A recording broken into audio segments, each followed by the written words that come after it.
Ao vivo. Ao vivo? Ao vivo. Bem-vindos a mais um Coisas de Casal. Ih, tá com baixa qualidade. Não, voltou. E hoje no nosso encontro aqui de Coisas de Casal, o Lindomar resolveu. Não sei. Acho que ele tá mais romântico hoje. Ele resolveu falar sobre contos de fada. Contos de fada. Então, nosso tema hoje é contos de fada no sentido de entender o nosso relacionamento a partir da experiência dos contos de fada, ok? Então, vamos fazer o seguinte. Você que está aí, que já entrou, vamos chamar alguém para vir para cá com a gente?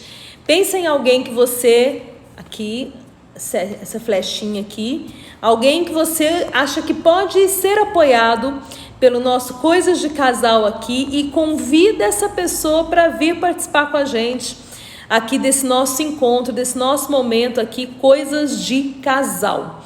A gente está transmitindo pelo Instagram do Lindomar, pelo Instagram Coisas de Casal e pelo Facebook Coisas de Casal.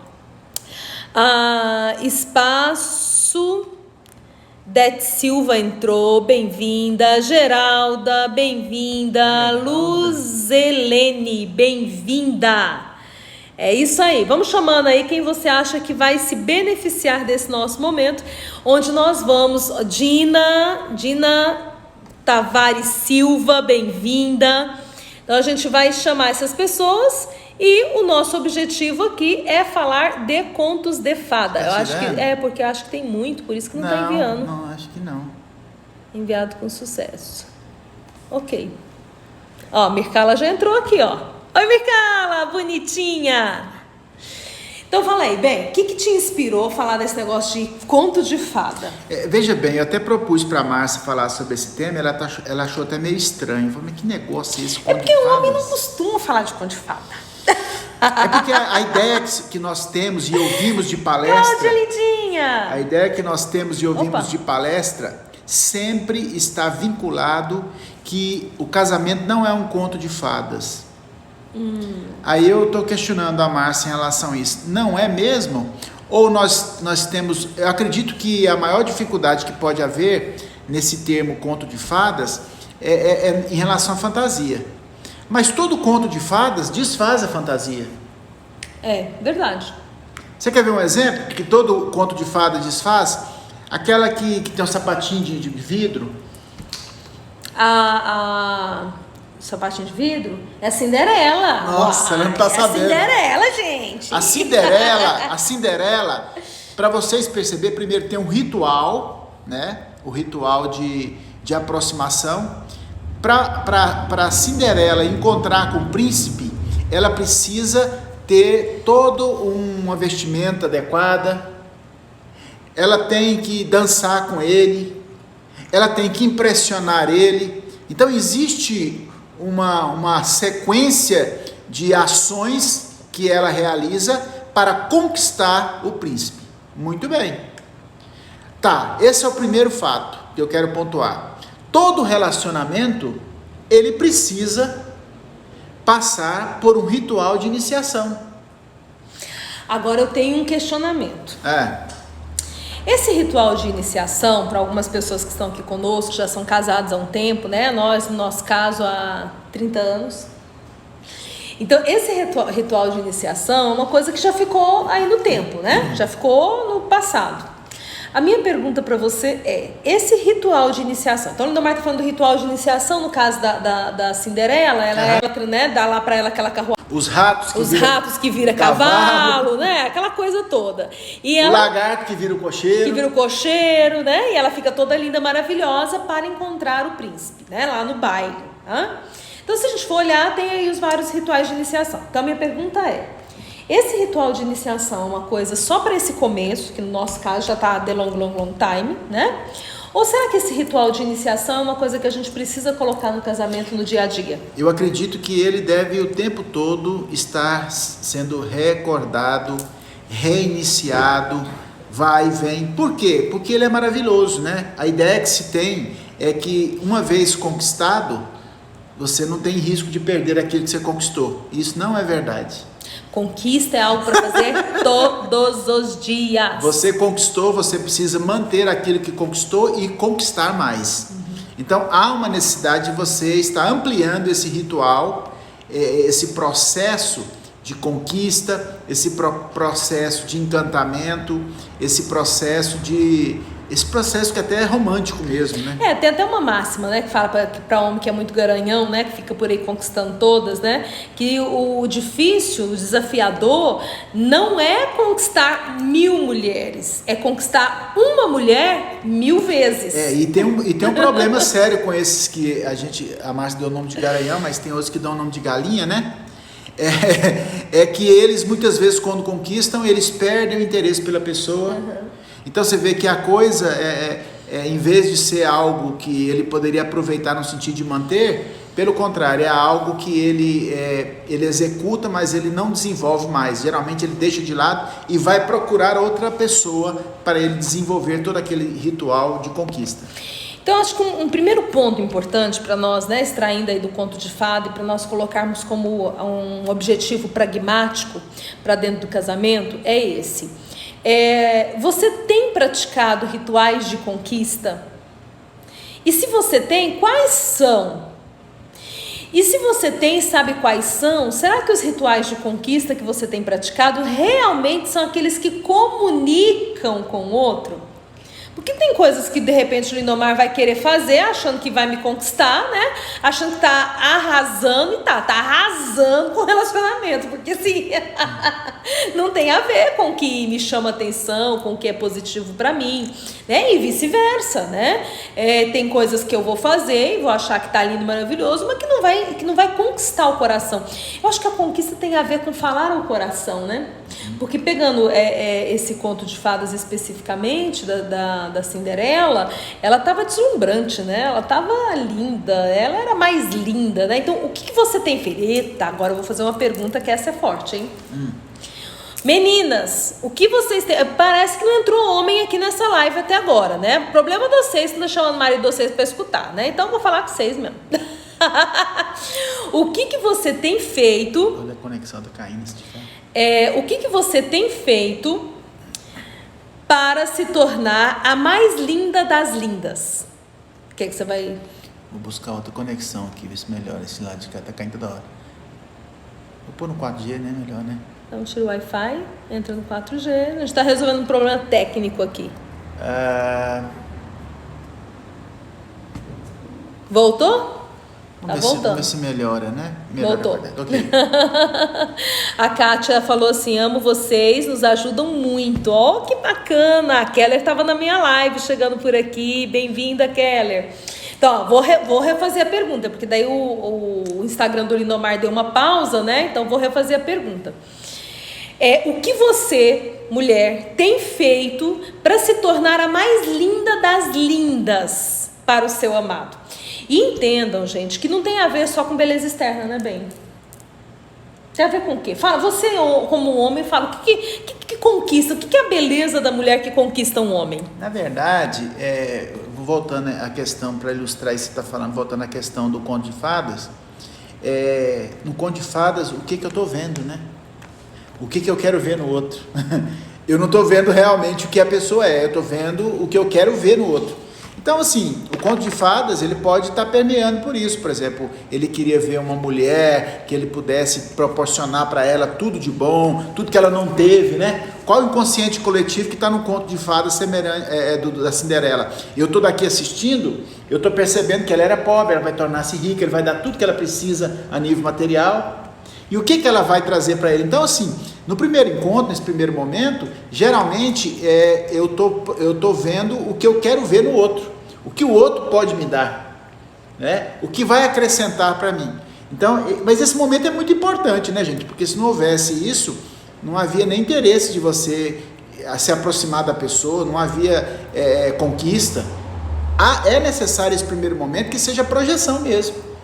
Nesse primeiro momento que a gente percebe nos contos de fadas, é que existe uma projeção. Aquela mulher está sonhando morar no castelo, né? A Cinderela, sair daquela vida difícil que ela está, e etc e tal. Então vamos dar exemplo. A mulher pensa assim, vou sair da casa do meu pai, da minha mãe, tá me enchendo demais as paciências. E o homem também fala, eu estou enjoado de ficar morando com meu pai e com minha mãe. Então, se não houvesse isso, a gente sempre fala assim, ó, uma mãe muito boa não é bom para o filho sair de casa, né? Um pai muito bom não é interessante para a filha sair de casa. Eu quero ficar a vida inteira na casa do meu pai e da minha mãe. Então, assim, quando a gente vê a Contos de Fadas da Cinderela, ela tinha motivo para sair de casa, Márcia? Todos, né? Então, assim, o Lindomar tá tocando num ponto aqui que é muito importante, eu acho que inclusive muito delicado. Por quê? Como mãe, de verdade, eu quero fazer de tudo, eu quero fazer o melhor, né? Então, às vezes a gente evita de permitir que frustrações aconteçam com os nossos filhos, porque é a nossa intuição mesmo, como pai, como mãe, né? Só que o melhor pai do mundo não necessariamente vai ser o melhor pai. A melhor mãe do mundo não necessariamente vai ser a melhor mãe, porque esse filho, essa filha vai ficar apegado a esse amor tão extraordinário, né? Então, assim, se ele já vive num castelo, se ele já vive um conto de fadas, para que ele vai se lançar para uma nova relação, para uma nova aventura? Não é verdade? Porque o casamento é uma aventura, né, gente? Cá entre nós, o negócio não é bolinho, não. O trem não é bolinho, não. E isso é uma reflexão, né? Se você é mãe, se você é pai, de pensar, né? Que de repente ser o melhor pai e a melhor mãe não é ser o melhor de fato. Mas essa é uma reflexão também para você, porque se você veio desse lar onde o seu pai era o cara e você tá querendo que o teu marido cumpra, né, que o seu marido te chame como seu pai, ou se você homem veio do lar onde a sua mãe era a mulher, sabe essas comparações básicas, né, do tipo, ai, mas meu pai não deixava faltar nada para mim, ou o homem, do tipo, mas a minha mãe lavava minha roupa de outro jeito, a minha mãe fazia comida saborosa. Nessas comparações bobinhas, a gente vai percebendo esse inconsciente que tá conectado com uma experiência anterior que já devia ter sido abandonada, há anos. Quer dizer, essa filha ou esse filho tinha que abandonar a experiência de filho e a experiência de filho para se tornar esposo. Por exemplo, é muito comum de receber pacientes do sexo feminino que eles falam assim, meu pai é o homem perfeito. É lógico que não existe um homem perfeito. Mas né, para ela ele era, né? Mas dentro da fantasia dela, que é o conto de fadas, explica isso, tá, Márcia? O conto de fadas, ele traz realmente, existe uma fantasia. A Cinderela não é aquela coisa que ele tá vendo. A Cinderela, ela, primeiro, a carruagem dela é uma abóbora. Segundo, os cavalos são ratos. E o cocheiro é um lagarto.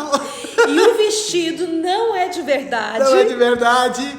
Você sabe que tem uma coisa que eu fico encucada. Porque quando dá meia-noite, todo encanto acaba, correto?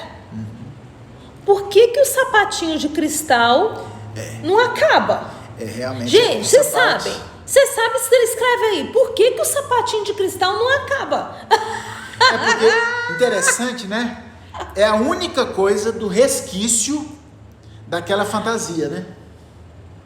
É a única coisa do resquício. De repente, aquele sapatinho representa a memória, representa a visualização, a imaginação que continua viva. Eu vou contar pra vocês, porque essa live aqui é de coisa de casal, né? Então só tem gente maior aqui. Então eu vou contar pra vocês uma coisa. O pé, porque tem símbolo, né? Símbolo. É mesmo. O pé, dentro desse elemento do simbolismo, ele tem uma representatividade da sexualidade.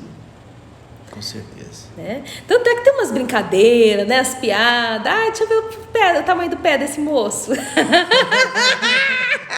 Que não se calça. Que não se calça. Olha o tamanho do pé. Pé pequeno. E quando o homem quer negar a sexualidade dele, ele faz o que com o pé dele? O quê? Ele calça o sapato apertado para o pé não ficar muito grande, para não aparecer. Caramba. E as mulheres usam sapatinho apertado.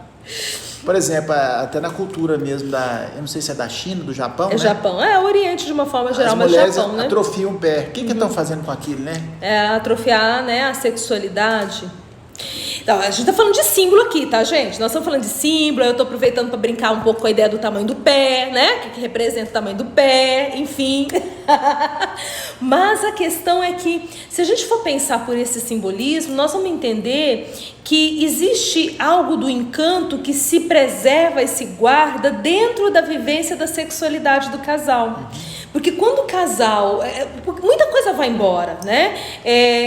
Eu sei que eu não sou aquela menina de 19 com quem o Lindomar se casou. E ele também não é aquele menino, né, de 21 com quem eu me casei, 19, 22, 21. Mãe, eu não sou não. Ai, meu Deus, não. Ai, vem cá, bonitinho. Nossa, essa verdade me abalou agora. Essa verdade doeu. Vem, ó, você tá cortando metade do seu rosto aqui. Essa verdade me abalou. Ele ficou abalado com essa verdade. Ele não sabia que ele estava diferente.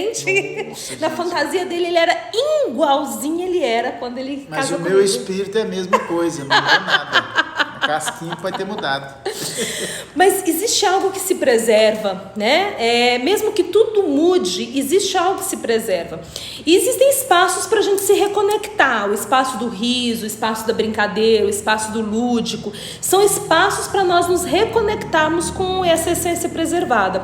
Mas sem dúvida nenhuma, a sexualidade é um espaço maravilhoso para a gente fazer o resgate. Porque no momento do amor, no momento do encontro dos corpos que se unem, que se amam, não existe ruga, não existe celulite, não existe idade.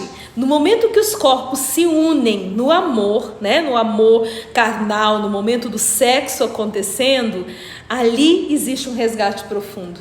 Esse é o sapatinho de cristal que nunca vai perder o encanto. Interessante que tem gente que critica demais os contos de fadas. Para você criticar, primeiro você tem que conhecer. E o sapatinho servia só no pé de quem? Só dela.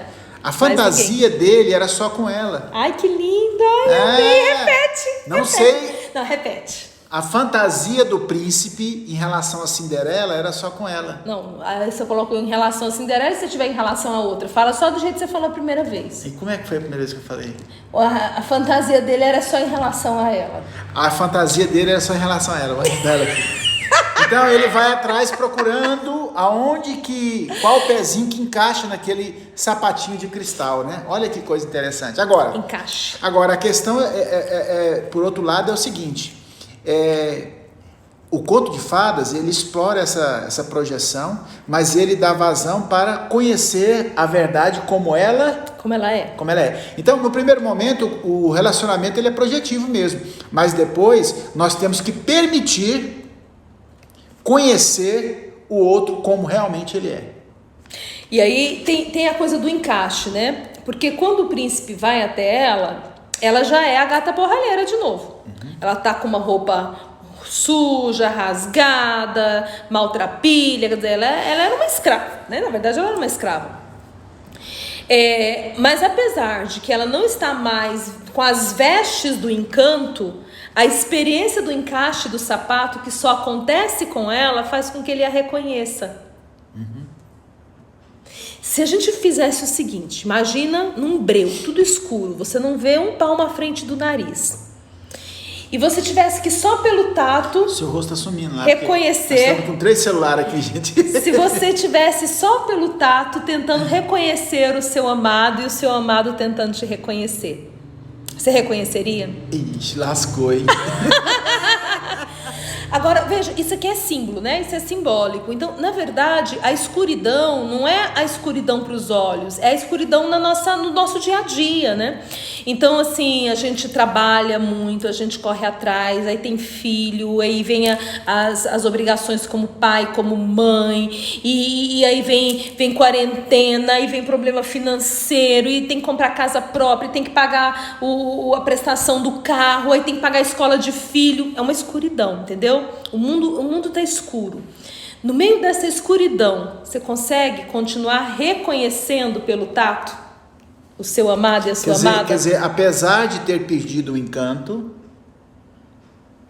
apesar de ter perdido toda aquela nuance, aquela coisa grandiosa... Não está vestida de Cinderela, está vestida de gata borralheira, porque no dia a dia a gente é gata borralheira mesmo. Só que ele não liga para isso e ele vai. a gente percebe assim que todos os contos, Márcia, eles trazem a necessidade de um conhecer a fragilidade do outro. Uhum. Qual é a fragilidade da gata borralheira que você falou? Da Cinderela. Cinderela, que é gata borralheira. Ela era pobre, marredeci, não tinha nem mãe, não tinha família. Não tinha mãe, não tinha Deus pai. Céu, não tem origem. Ela era uma escrava. Não tem origem, não tem uma linhagem. É uma pessoa assim, totalmente desvalorizada, né? No que diz respeito. Agora, todos nós temos parte em nós que não são valorizadas. E você é capaz de deixar-se conhecer do outro nas suas fragilidades? Muitas vezes nós temos medo do outro saber da nossa fragilidade porque ele vai nos desprezar. Então, se ele vai te desprezar, então ele não é o príncipe que você estava querendo. Eita. Gente, mas isso é tão sério, né? Homens e mulheres que mesmo casados já há muito tempo não se abrem, não permitem abrir, né? Abrir aquele espaço para que o outro conheça as suas dificuldades, as suas fragilidades. Olha, isso é tão sério. Quando você namorava, você que está casado, está me ouvindo, como é que você se apresentava para o seu namorado quando você tinha que encontrar com ele? Maquiada, unha feita, cabelo arrumado. E agora, como é que você se apresenta? Agora você pode ser a gata borralheira? Então, assim, tem muita sabedoria por trás dessa questão dos contos de fada. Uhum. Não foi escrito por causa de alguém com barriga vazia.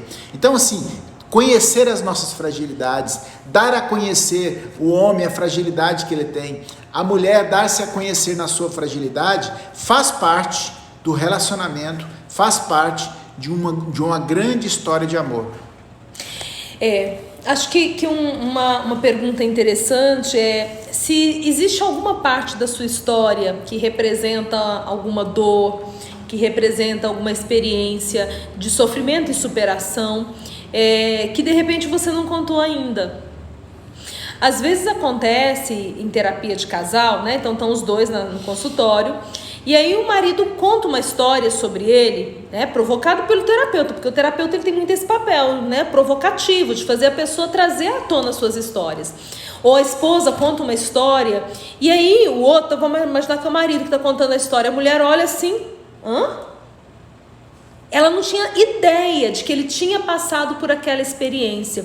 E às vezes, gente, justamente aquela experiência, aquele trauma vivido na infância, na adolescência, aquela fragilidade ficou uma marca na alma, e justamente aquela fragilidade é que traz hoje para esse homem certos comportamentos e atitudes que são problemáticas no casamento. Às vezes aquela dor vivida por aquela mulher é que faz com que hoje no casamento venha um problema. E o outro não sabe. Então, se ele não sabe o seu ponto de fragilidade, se você não sabe o ponto de fragilidade dele, vocês não podem se ajudar. E veja, casamento é pra quê? Qual que é a função do casamento, né? Não é só fazer sexo, porque afinal de contas, se a gente for computar quanto tempo de sexo é feito ao longo do tempo de casamento, a gente vai ver que é uma proporção minúscula. Então, casamento... Em alguns casos, quase nada, mas tudo bem. Dizem que você faz um investimento muito alto e tem um retorno pequenino. Ai, que horror! Isso os homens que falam, gente, não é eu não, é gente que fala isso. Mas então, o casamento, gente, ele é um espaço de parceria, ele é um espaço de crescer junto, de apoiar um ao outro. É por isso que a gente casa para poder ter alguém com quem caminhar e construir história, né? Agora, se você nega ao outro saber as suas fragilidades, daí fica difícil virar parceiro, né? E no conto de fadas, primeiro tem a questão da fantasia, que é a projeção, depois vem a questão de assumir as fragilidades um do outro. E qual que era a fragilidade do príncipe? Qual era? Eu vejo que ele queria quebrar, né? Ele não aceitava aquela coisa padronizada dele casar com princesas, etc e tal. Ele queria quebrar isso. Ele queria ter a própria identidade dele. Ele queria ter uma experiência diferente, né? Quer dizer, há uma necessidade dele sair daquela situação padronizada, certinha, já traçada, lineada, e ele teve coragem de quebrar esses protocolos todos aí, né? Uhum. E para que ele chegue no amadurecimento. Sim. De certa forma, o que o príncipe faz, simbolicamente, representa esse momento que o rapaz deixa de ser o menino, o filho, para se tornar o homem. Ele deixa de seguir a regra da casa do pai para criar a regra da sua própria casa, da sua própria vida. Entendo, nós estamos falando de símbolos e a gente não está falando aqui de quebrar regra no sentido de ser rebelde, não é isso, né? Mas é fato que as regras da casa dos nossos pais não são as regras da nossa própria casa. Então, quando a gente fica adulto, né? E aí, mesmo que não seja casando, então vai morar sozinho, por exemplo, né? Então, na sua casa, quando você mora sozinho, você tem as suas próprias regras. De repente, na casa dos seus pais, era proibido sair do quarto sem estender a cama. E na sua casa, você não estende a cama, porque você já deixa lá a coberta embolada para dormir à noite. Vou dizer qual que é certo e qual que é errado. Não estou aqui para julgar certo e errado, mas assim, são as regras que nós construímos, né? Então, o príncipe, naquele momento, né, que o baile era para ele encontrar realmente a mulher com quem ele ia se casar, e deveria ser uma princesa, naturalmente. Um príncipe tem que casar com uma princesa, não com uma plebeia, muito menos uma plebeia que é uma escrava. Ele ali representa o amadurecimento do homem, o homem maduro suficientemente para construir suas próprias regras. Agora, quantos homens já estão velhos e ainda não estão maduros para construir as regras? Inclusive, ele vai quebrar os complexos parentais. Quer dizer, aquilo que era tradição na família dele, na minha família é diferente, entendeu? Eu tenho que desenvolver a minha própria estrutura, eu tenho que desenvolver aquilo que é extremamente importante dentro da família que eu estou criando. Tem gente que o tempo todo ele continua sendo filhinho da mamãe e a esposa também filhinha do papai, e muitas vezes não desenvolve a capacidade de relacionamento da família agora, que para ele é exclusiva. Sim. Que é prioritária. Então, esse processo da projeção, da fantasia, depois passa pelo conhecimento da realidade como ela é. Conhecer a fragilidade é conhecer a vida como ela é. Então, tem muita gente que está querendo casar, porque eu quero isso. É maravilhoso que você tenha isso, mas é importante você saber, e você vai vivenciar isso, que muitas vezes algumas coisas não são, e só porque reluz não é ouro, né? Essa coisa de criar as regras, que agora são regras dessa nova casa, dessa nova família, eu até estou pensando, né, compartilhar uma experiência nossa, assim. Isso é muito sério, porque é lógico que a gente traz paradigmas da nossa família. Eu trouxe da minha, o Lindomar trouxe da dele. Eu trouxe? Eu trouxe, né? Ai.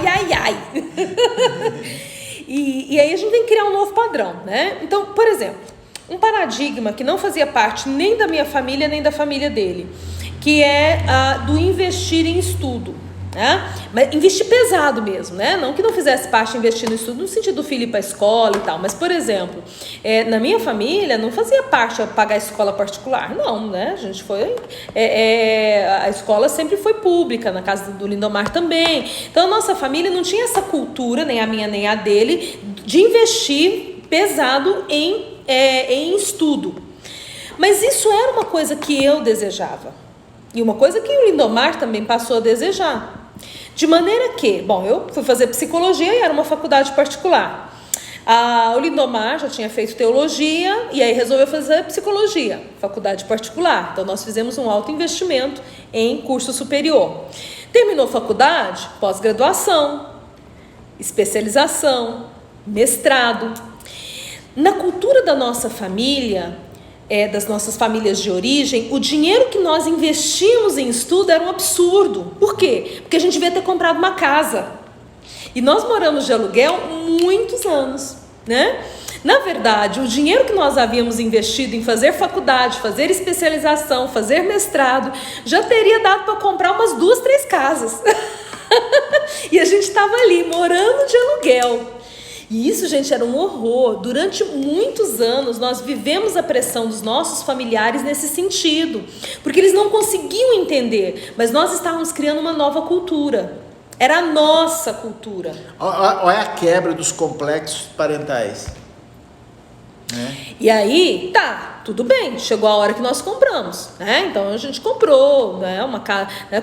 Compramos nosso lote no condomínio. Quer dizer, é lógico que quando a gente comprou, a gente teve condição de não foi comprar uma casinha lá na vila, né? Porque se a gente tivesse, ao invés de pagar a faculdade com aquele dinheiro que nós tínhamos, que nós ganhávamos na época, a gente teria dado conta de comprar a prestação, uma casinha lá na vila, não sei das quantas. Teria dado. E isso na cultura dos nossos familiares era o certo que nós deveríamos fazer. Então a gente está aqui diante de uma questão muito séria, porque nem toda regra que nós trazemos dos nossos pais, dos nossos familiares, necessariamente é a regra que vai dar certo para o casal. E às vezes a gente vai ter que ser muito forte para virar para a família e dizer assim, olha, é a nossa história. E lá vem história. E outra coisa, o príncipe, se ele não quebrasse o protocolo, ele não teria dado chance para a gata borralheira virar a princesa.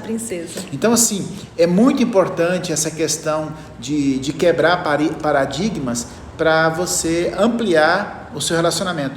E aí o que acontece? Eles desenvolveram aquela questão, amadureceu, quebrou os complexos parentais e aí eles se casaram. Então assim, aí depois o pessoal combate, aí eles viveram felizes para sempre. É lógico que não viveram felizes para sempre sem problemas. Os problemas fazem parte do felizes para sempre. Porque é o seguinte, esse ritual todinho vai voltar aí, entendeu? Então, por exemplo, tem pessoas que têm que quebrar complexos parentais depois de muito tempo de casado, porque tem complexos que a pessoa não tem consciência e eles só vão aparecer diante de uma situação que exija diante da diversidade que eles se manifestem. Porque se não houver necessidade, eles nunca vão aparecer. Tem pessoas que nunca se revelam quem são, porque nunca teve uma situação que exigisse que ela manifestasse quem ela é. Sim. Exatamente. Eu quero ler algumas coisas que o pessoal colocou aqui, Márcia. É muito legal. É muita coisa. Eu acho que você não vai. Eu quero agradecer a Camille e a Kátia. Que beleza, olha. Agora ficou bom mesmo. A Mircala, né? Tá aqui com a gente, participando. A Kátia, a Keller, cozinhando aqui, ó. Deixa eu ver quem mais aqui. Deixa eu ler aqui alguma coisa aqui. O importante não é comparar isso. O importante não é comparar. Isso mata um relacionamento. Quem falou foi a Kátia. Depois vem aqui e tal. Eu quero ler o que a Oriane colocou aqui. Com certeza. Isso é sério mesmo. E conhecer a fragilidade do outro irá gerar em nós uma responsabilidade. Verdade. É que a Oriane que falou. Olha a Mircala, nesse caso não existe uma amizade entre o casal. Se não mostrar, né, a fragilidade, justamente. Então não tem amizade. Aí cozinhando, que pena, aqui pra mim trava o tempo todo. Esse aqui, essa mensagem. Pra gente estava travando, mas a gente mudou a internet, parou de travar pra gente, né? Então talvez agora seja a sua internet por aí. A Keller tá falando também, tá pausando. Mas a gente vai subir, vai ficar 24 horas aí, depois dá pra... E a gente também vai mandar lá para o Instituto Logos, tá? Então a gente tem um canal no YouTube, que é o Instituto Logos, e aí tem lá um playlist Coisas de Casal, que aí você vai ver não só esses vídeos aqui, mas alguns vídeos que a gente da live, né? Não só os vídeos da live, mas os vídeos que a gente grava e edita também, tem umas coisas interessantes lá, tá? Então se inscreve lá se você ainda não é inscrito no nosso canal no YouTube, o canal é Instituto Logos, ok? Aí vai ter lá a playlist Coisas de Casal. Bom, mas esse bate-papo sobre conto de fada e primordialmente a gente está, né, navegando muito no conto de fada da Cinderela, traz aí umas reflexões interessantes, né? Traz, porque de certa forma o que foi escrito não foi baseado num conto de barriga cheia, foi baseado numa observação. Alguém observou e viu que realmente aqueles passos são importantes. E quais são? O primeiro passo é que todo relacionamento ele começa com a fantasia, com uma projeção. Bom, depois passa para outra parte. Você tem que permitir ver o outro como ele é. Porque no primeiro momento você faz uma projeção, mas no segundo momento você precisa aceitar o que você vai ver. Sim. E muitas vezes o que você vai ver não é tão bonito assim, não é tão lindo, mas existem fragilidades. Todos nós temos defeitos, todos nós temos falhas. E as fragilidades fazem parte do relacionamento, fazem parte da natureza humana. Sim. Depois você vai entrar no nível de amadurecimento quando você fizer desvincular dos complexos parentais, ou seja, daquilo que muitas vezes não serve para essa relação que você está vivendo. São as novas regras a serem construídas. Um exemplo, eu acompanho casais, então tem gente que está namorando, está noivando, então assim, ele tem um problema sério em relação à família de origem, porque a família de origem separou e ele sabe muito bem por que separou. Eles começaram a desentender e havia muitas discussões entre o pai e a mãe. Qualquer coisa que a namorada faça ou noiva que redunda em discussão, o que acontece com ele? Ele trava. Em estado de sofrimento. Aí ele trava porque ele está com medo de acontecer a mesma coisa que aconteceu. Aí ele já até questiona se realmente tem que casar com essa pessoa ou se tem que permanecer casado com ela. Aí a gente vê que a quebra de regras do passado, ela é forte em todos os sentidos, né? Se a experiência na sua casa foi muito boa, então é um problema também. Porque você vai querer usar o parâmetro de um pai que tem um amor incondicional e uma mãe que tem um amor incondicional no relacionamento junto com a esposa. Que não pode ser um amor incondicional, é acordo, é acordado entre vocês, entre ambas as partes. Afinal de contas, esposa não é mãe, né, gente? Cá entre nós. Justamente, então é o seguinte... E tem mulher que está exercendo papel de mãe. Se você está exercendo papel de mãe, sai desse papel que não é seu. Hashtag fica a dica. Então tudo isso vai redundar, olha aqui, ó, no meu casamento, meu marido tem muita coisa que não divide, mas vejo que são situações bem difíceis para ele e prefere não lembrar. Olha aí, eu entendo. Tem que trabalhar essa questão para ressignificar, né, gente? Bom, acho que é isso, estamos caminhando para o fechamento da nossa live. O Lindomar relembrou os pontos aqui, talvez depois ele possa até escrever, né, um texto sobre esses pontos. Ó, tô provocando aqui, quem sabe ele escreve alguma coisa, a gente publica para vocês, né? Eu curti bastante, eu acho que esse tema de hoje que o Lindomar escolheu trazer nos possibilitou fazer alguns mergulhos, né, que vão gerando sabedoria aí. O que você quer trazer para fechar essa nossa live falando aí de contos de fada? Eu acredito o seguinte, que todos nós temos que permitir ter uma visão para além da realidade. A realidade ela é dura e é crua, ela assim, ela não permite a emoção, né? A realidade ela é nua e crua, né? Doída, né? Então, é preciso que nós permitamos que a nossa mente ela entre no campo do imaginário no sentido positivo. Perfeito. Imaginar coisas positivas não faz mal não, gente. Imaginar coisas negativas é que é ruim. Pensar que você vai ter dias melhores, pensar que essa crise que o país está passando, e eu sei que tem pessoas que estão nos ouvindo que estão com um problema financeiro sério, e você fala assim, como é que vai ser o futuro? Pense que vai dar certo, você daqui um dia vai recuperar, talvez vai levar mais tempo, mas enfim, pense sempre no melhor, imagine o melhor. Porque ficar pensando no pior e nas coisas ruins, isso não é perceber, isso não é saudável. Não é ser realista, né?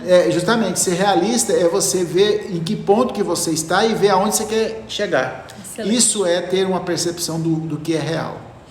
Bom, quem está acompanhando aqui no Instagram do Lindomar, depois entra lá no Instagram Coisas de Casal, é coisasdecasal.logos, coisasdecasal.logos. E se inscreve lá também para que você possa de repente acompanhar as próximas lives através do Coisas de Casal, porque no Coisas de Casal a gente entrega conteúdos exclusivos para casais que não estão sendo entregues aqui. A live até está fazendo pelo Instagram do Lindomar, mas os conteúdos não são entregues no Instagram do Lindomar, são entregues somente no Coisas de Casal. Então vai para lá, nos segue também no coisasdecasal.logos, vai ser um prazer ter você, tá ok? Segunda-feira tem mais live, segunda-feira vai ser com o Lindomar, então as lives de Coisas de Casal é assim, toda segunda-feira às 20 horas com o Lindomar, toda sexta-feira às 20 horas com nós dois juntinhos. Eu tive uma ideia aqui agora, Fala, segunda-feira eu vou começar a fazer lives falando especificamente sobre o que o conto das fadas tem a ver com casamento. Aí eu vou pegar histórias e vou trazer para nós discutirmos aqui com vocês. Eu acho que é muito bom, por exemplo, Nós falamos um pouco sobre Cinderela, nós podemos depois falar sobre aquela do cabelo comprido. Me chama? Ele precisa de mim para poder dar o nome das Qual mulheres, nome? né? Rapunzel. Rapunzel. É aquela que dorme. Qual que é aquela que dorme? É a Bela Adormecida. Depende, porque a Branca de Neve também dorme. Então, assim, a gente fazer uma conexão, uma leitura, né? E direcionando para a questão de relacionamento conjugal. Acho que é legal, vai acrescentar muito isso na cultura de vocês. Ficou aí a promessa. Então, beijos, fiquem com Deus e até a próxima. Até mais.